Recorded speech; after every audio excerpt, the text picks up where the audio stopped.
नमस्ते सभी को। So today we will discuss chapter 3 from class 8 mathematics. और ये संजीव टेक्स्ट वर्क के मॉडल पेपर्स के क्वेश्चंस हैं जो हम यहाँ डिस्कस करेंगे। चैप्टर 3 जो है वो है आपका अंडरस्टैंडिंग क्वाड्रिलैटरल्स। अंडरस्टैंडिंग क्वाड्रिलैटरल चैप्टर 3 है और इससे आपके 2 क्वेश्चंस आने वाले हैं। क्वेश्चन नंबर 1 जो है वो आएगा आपके 1 मार्क का, ओके और जो कि होगा एक MCQ। एंड क्वेश्चन नंबर 2 जो होगा वो ऐसे टाइप का आने वाला है और वो होगा 8 मार्क्स का। मतलब इस चैप्टर से आपके जो कंप्लीट आने वाले इस चैप्टर का जो वेटेज है वो 9 मार्क्स का है। 9 मार्क्स के आपके क्वेश्चन आने वाले हैं और ऐसे टाइप का जो क्वेश्चन होगा उसमें आपको मिलेगा ऑप्शन। ओके 2 क्वेश्चन जो होंगे आपको, आप अपनी मर्जी से कोई भी एक क्वेश्चन अटैम्प्ट कर सकते हैं, लेकिन दोनों का अटैम्प्ट करना बहुत ज़रूरी है क्योंकि एक क्वेश्चन जो है वो 8 मार्क का है। तो ये चैप्टर आपको बिल्कुल भी स्किप नहीं करना है क्योंकि 9 मार्क्स का वेटेज है इसका और आपको अटैम्प्ट कितने क्वेश्चन करने हैं, 2 ही क्वेश्चन करने। और MCQ जो होने वाला है वो काफ़ी ईजी होगा, तो वो बहुत ईजीली हो जाएंगे। तो पहले आज हम इस वीडियो में MCQ ही डिस्कस करने वाले हैं। ओके तो स्टार्ट करते हैं। क्वेश्चन नंबर 3 वही है जो आपके मॉडल पेपर पब्लिश किए हैं बोर्ड ने, उसी के अकॉर्डिंग है ये फर्स्ट क्वेश्चन। क्वेश्चन नंबर 3 है और ये MCQ आपके बोर्ड के पेपर में भी 3rd नंबर पे ये सवाल होगा। Okay which of the following option is correct? All the rectangles are square? No, क्योंकि rectangle as you can see in this figure उसकी 2 opposite sides are equal. Okay these 2 are equal, but in case of square all the 4 sides are equal, so all the rectangles are not a square. Second option है all squares are not parallelogram, तो ये correct option नहीं है, squares are parallelogram. Okay all squares are trapezium. Trapezium की क्या property होती है? Trapezium है 1 pair of parallel line, means this line is parallel to this line. Okay और अगर आप यहाँ से सामने वाली साइड पे एक हाइट ड्रॉ करते हैं you will get a perfect square, और जो हाई परपेंडिकुलर लाइन ड्रॉ होती है ये 90 डिग्री का एंगल फॉर्म करती है। दैट मीन्स हम कह सकते हैं कि all the squares are trapezium and option C will be your answer. और क्यों होगा, रीज़न मैंने आपको यहाँ बताया है। तो नेक्स्ट क्वेश्चन पे आते हैं।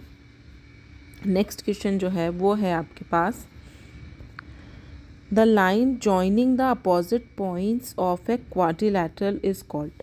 अब क्वाड्रिलैटरल क्या होता है? कोई भी 4 साइड से बना हुआ एक closed figure. Okay any figure which is made by 4 sides and it is a closed figure.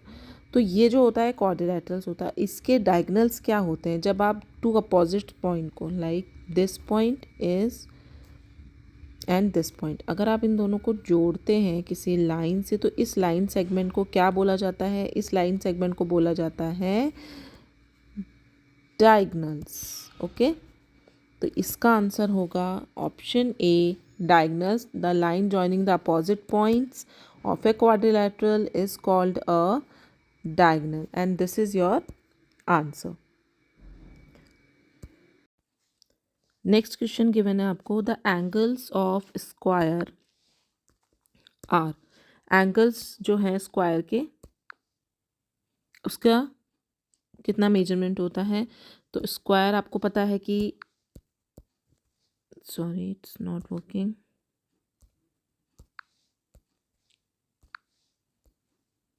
This is a square.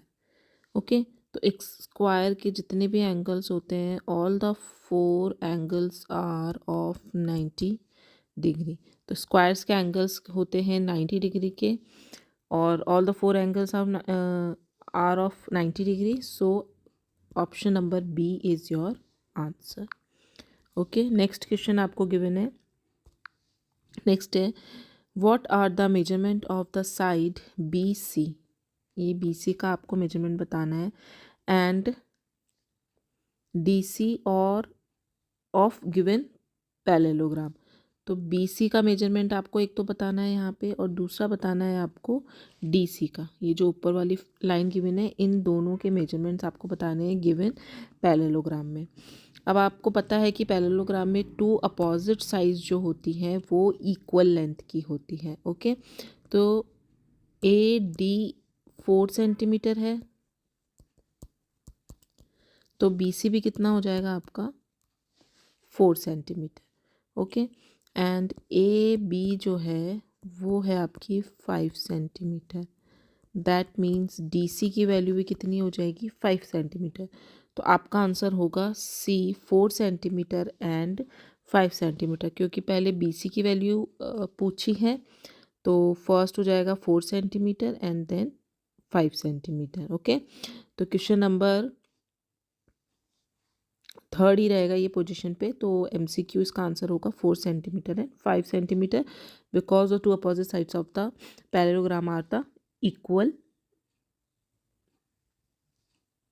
ठीक है, opposite sides are equal in the length. Next question है number of diagonals in a quadrilateral. Quadrilateral अभी मैंने आपको बताया कि 4 side से बना हुआ एक फिगर होता है। तो एक डायगोनल्स आप इस तरीके से बना सकते हैं, टू अपोजिट साइड्स को मिलाने वाली साइड्स। तो यहाँ से यहाँ पे अगर आप एक लाइन ड्रॉ करेंगे तो कितने डायगोनल्स ड्रॉ हुए, 2 डायगोनल्स ड्रॉ हुए। तो number of diagonals in a quadrilateral is 2। Coming to the next question, next है आपके पास डायगोनल्स ऑफ अ रेक्टेंगल। पहले हम रेक्टेंगल एक ड्रॉ कर लेते हैं। ठीक है, अब इनके diagonals are AC and BD। इसको नाम दे देते हैं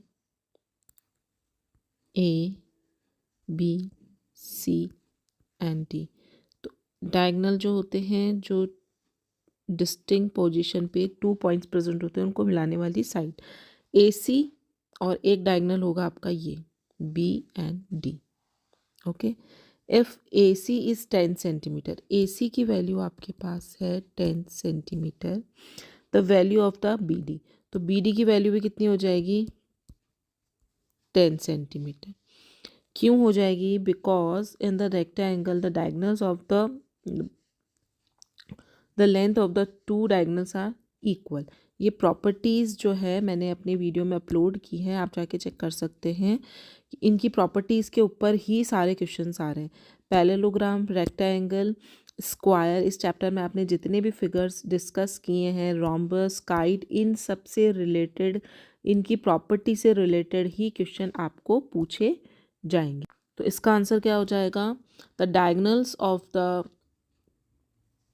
रेक्टेंगल्स आर इक्वल लेंथ, और ये रेक्टेंगल की प्रॉपर्टीज में आपको गिवन है। नेक्स्ट क्वेश्चन पे आते हैं।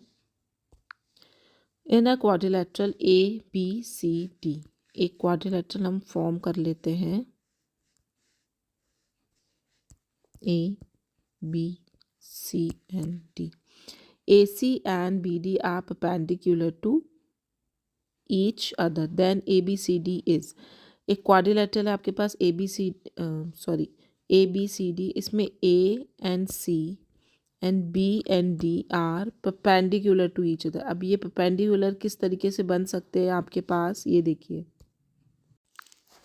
अकॉर्डिंग द क्वेश्चंस AC और BD, ये दोनों जो डायगोनल्स हैं एक दूसरे को परपेंडिकुलर पे कट कर रहे हैं, perpendicular to each other. That means ये देखिए, पैरेललोग्राम तो हो ही नहीं सकता है, क्योंकि इसमें क्या होता है ना, पैरेललोग्राम में opposite sides are parallel to each other. That means ये इस तरीके से थोड़ी सी बैंड होके ये साइड्स बनती हैं। लेकिन स्क्वायर में आप देखेंगे, अगर आप ABCD करेंगे तो ये जो डिस्टेंस होता है ये एक दूसरे के ऊपर क्या होता है, एक दूसरे को परपेंडिकुलरी ड्रॉ होते हैं। दोनों को एक दूसरे को एक पर्टिकुलर पॉइंट पे बाइसेक्ट करते हैं, जिसकी वजह से यहाँ पे 90 डिग्री का एंगल फॉर्म होता है, क्योंकि स्क्वायर के चारों एंगल क्या होते हैं 90 डिग्री के होते हैं।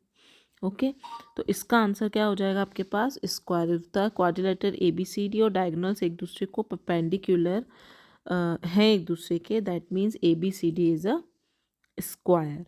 Okay, coming to the next question.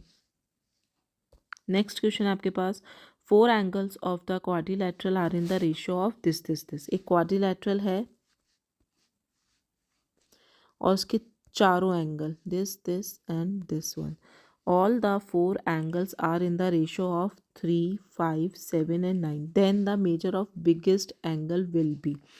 तो biggest angle का measurement कितना होगा? तो हम इसको कैसे फाइंड आउट कर सकते हैं? हम इसको लेट करके फाइंड आउट करेंगे, because we know that the sum of all the interior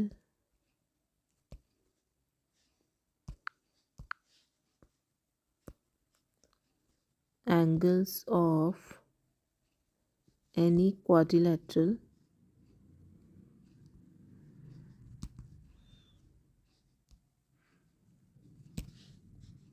is equals to 360 degree. Okay, जितने भी इंटीरियर एंगल्स होते हैं क्वाड्रिलैटरल के, उनका सम जो होता है, चारों एंगल्स का सम जो होता है वो 360 डिग्री के इक्वल होता है। तो हम सबसे पहले कर लेते हैं let. Okay, let the angles will be X. तो हम क्या लिख सकते हैं? एंगल्स हमारे पास एक्स है और कितनी वैल्यू हमारे पास गिवन है? ये देखिए 3x। तो फर्स्ट एंगल की वैल्यू क्या हो जाएगी?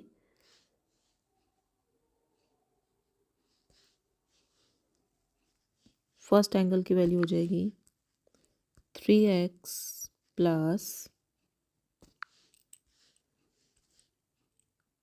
5x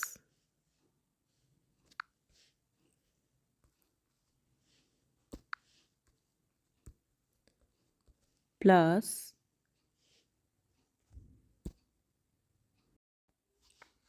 एंगल्स हमने लेट कर लिए x। तो 3x plus 5x plus 7x plus 9x is equals to कितना हो जाएगा? क्योंकि इंटीरियर सम्स का जो सम होता है इंटीरियर एंगल्स का, वो होता है 360 डिग्री। इससे हम क्या करेंगे? x की वैल्यू फाइंड आउट करेंगे। So you will get 24x equals to 360 degree. So x equals to हो जाएगा 360 डिग्री डिवाइडेड बाय 24। तो after division you will get, हम इसको 12 से कैंसिल आउट कर लेते हैं। 12 2 ज़ा 24, 12 3 ज़ा 36 और 0 एज इट इज़। 2 1 ज़ा 2 एंड ये जाएगा 15 time. That means x equals to आपके पास आया है 15। अब आपको बिगेस्ट जो है एंगल बताना है। अकॉर्डिंग टू क्वेश्चन आपको बिगेस्ट एंगल जो है यहाँ पर ये बताना है। ठीक है,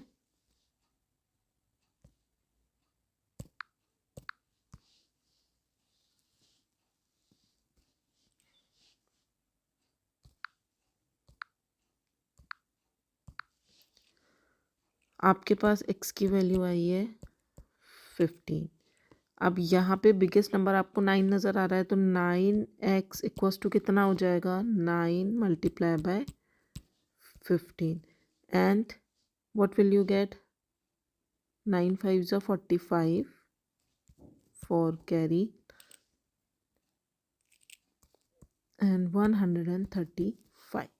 तो जो सबसे बिगेस्ट नंबर है उसी की जो एंगल की वैल्यू है वो सबसे ज़्यादा होगी और वही बिगेस्ट एंगल आपका होगा। तो इसका आंसर होगा 135 डिग्री और सबसे बिगेस्ट एंगल हो जाएगा 9। अगर आप 3x में x की वैल्यू पुट करेंगे you will get 45 degree and this is not a biggest angle, this is the smallest angle. ठीक है, क्योंकि सबसे स्मॉल नंबर 3 ही है। 3x अभी हमने लेट किया था, तो यहाँ पे 15 को जब आप 3 से मल्टीप्लाई करेंगे, 3 मल्टीप्लाई बाय 15 तो you will get 45. This is the smallest angle and 9 के साथ मल्टीप्लाई करेंगे 9x में, तो you will get 135 degree and this is the biggest angle.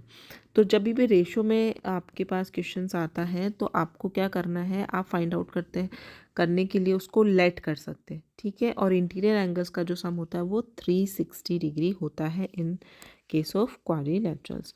सो यहाँ पे आपके कंप्लीट जो है क्वेश्चंस हो जाते हैं.